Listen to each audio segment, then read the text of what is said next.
એટલે સાહેબ આજે જસદણ વિછિયા તાલુકાના તમામ સમાજ તમામ જ્ઞાતિના પક્ષપાત વગર અહીંયા ખેડૂતો ઉપસ્થિત થયા છે।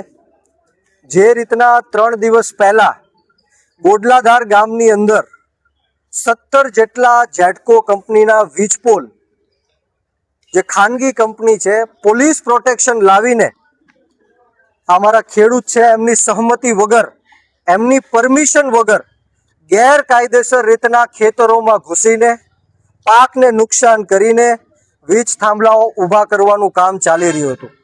ત્યારે 16 જેટલા પોલ તો ઓલરેડી આ વીજ કંપનીઓએ ઊભા કરી દીધા છે, પરંતુ આ છેલ્લો પોલ જ્યારે બાકી હતો ત્યારે અમને ખેડૂતનો ફોન આવ્યો, ખેડૂતે મને સંપર્ક કર્યો। ત્યારે અમારી સમગ્ર ટીમ સાથે અમે ત્યાં ખેતરમાં ખેડૂતને લઈને પહોંચ્યા। ત્યારે જે અધિકારીઓ છે જેટકો કંપનીના એમની સાથે વાર્તાલાપ થઈ, પોલીસના મિત્રો સાથે વાત થઈ।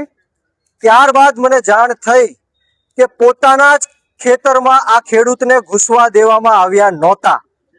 ત્યારે મારે ઉગ્ર બોલાચાલી થઈ અને ત્યારબાદ 3 દિવસ સુધી એવો નિર્ણય લેવામાં આવ્યો કે 3 દિવસ સુધી આ ખેતરમાં કામ થશે નહીં।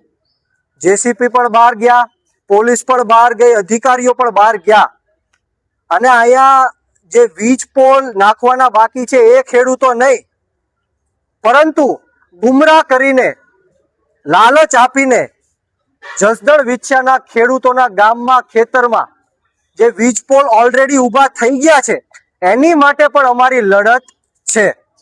અહીંયા 3 ગામના ખેડૂતો આવ્યા છે, જંગવડ હોય, જીવાપર હોય અને ગોડલાધાર હોય, પાંચવડાના પણ ખેડૂતો અહીંયા ઉપસ્થિત છે। અમારે માંગ માત્ર એટલી છે કે જસદણ વિછિયાનો વિકાસ થતો હોય, પ્રગતિ થતી હોય, જનહિતના કાર્યોમાં અમે સરકારશ્રીની સાથે છીએ, પરંતુ માત્ર ને માત્ર આ વીજ પોલ ત્યારે જ અમે નાખવા દેશું જ્યારે ખેડૂતોને યોગ્ય વળતર મળે। ખેડૂતોને ટાવર દીઠ અમે 2 કરોડ રૂપિયાની માંગ કરીએ છીએ, તારના 1 કરોડ રૂપિયાની માંગ કરીએ છીએ। અને જો આ તમને યોગ્ય ન લાગતું હોય તો આ જે ખેડૂતોના ખેતરમાં થાંભલાઓ જે ઊભા થઈ ગયા છે કે થવાના છે એને દર મહિને 50,000 રૂપિયા ભાડા કરારે આપવામાં આવે।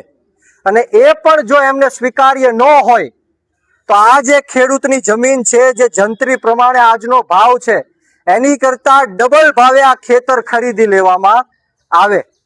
પરંતુ અમારી માંગ એટલી છે કે આ ખેડૂતના ખેતરમાં જે વીજ પોલ ઊભા થવાના છે એ કદાચ 200 વારમાં ઊભા થવાના છે, પરંતુ ભવિષ્યમાં જ્યારે આ વીજ પોલ પડી જશે કે એમને રિપેર કરવામાં આવશે ત્યારે આ જે આ કંપનીના લોકો છે એ હેલિકોપ્ટર લઈને તો આવવાના નથી, પેરાશૂટથી તો આવવાના નથી, આ ઊભા પાકને નુકસાન કરીને આ ખેડૂતોના ખેતરમાંથી ચાલીને આવવાના છે। તો આ જે વીજ પોલ નાખવાના છે એ જમીનની સાથે એક રસ્તો કાઢવામાં પણ આવે અને આ રસ્તાનું પણ વળતર આ ખેડૂતોને આપવામાં આવે। આ અમારી માંગણી છે। અને અત્યારે કદાચ સાહેબ શ્રી ઉપસ્થિત નહીં હોય કે ભાગી ગયા હશે કે મને કઈ ખબર નથી, પરંતુ અત્યારે તાત્કાલિક ધોરણે આપના તરફથી પોલીસને અને કંપનીને સૂચના આપવામાં આવે કે આ કાર્ય છે એ તાત્કાલિક ધોરણે બંધ કરવામાં આવે। અમે ત્યાં કામ કરવા દેશું નહીં। અમારે શાંતિપૂર્ણ રીતના ગાંધી ચિંધ્યા માર્ગ ઉપર અમે તમને રિક્વેસ્ટ કરીએ છીએ, વિનંતી કરીએ છીએ। અમારે કોઈ હોબાળો કરવો નથી, અમારે કોઈ ઉગ્ર બોલાચાલી કરવી નથી। આપ સાહેબ શ્રી ફોન ઉપર, ટેલિફોનિક ફોન ઉપર કલેક્ટરશ્રીને ચર્ચા કરવી હોય તો પણ કરી લ્યો, વીજ કંપનીના માલિકોને ચર્ચા કરવી હોય તો પણ કરી લ્યો। ત્યાં સુધી અમે અહીંયા ઊભા છીએ, તમારા જવાબની અમે રાહ જોઈએ છીએ।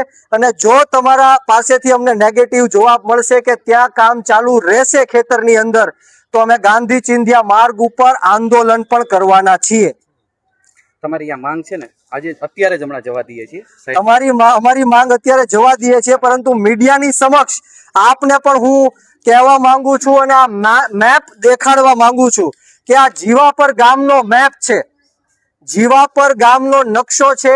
આમાં સ્પષ્ટ રીતના દેખાય છે કે જ્યાં જ્યાં પણ સત્તા પક્ષના મળતિયાઓના ખેતર છે, એટલે કે ભારતીય જનતા પાર્ટીના જે મળતિયાઓ છે, એમના સમર્થકો છે, એમના ખેતરમાંથી આ વીજ લાઈનો તારવવામાં આવી છે અને બીજા ખેડૂતોને હેરાન પરેશાન કરવા માટે આડી નવડી લાઈન કાઢીને બીજા ખેડૂતોને હેરાન કરવામાં આવે છે. એ પણ અમારી માંગણી છે કે આ સત્તા પક્ષ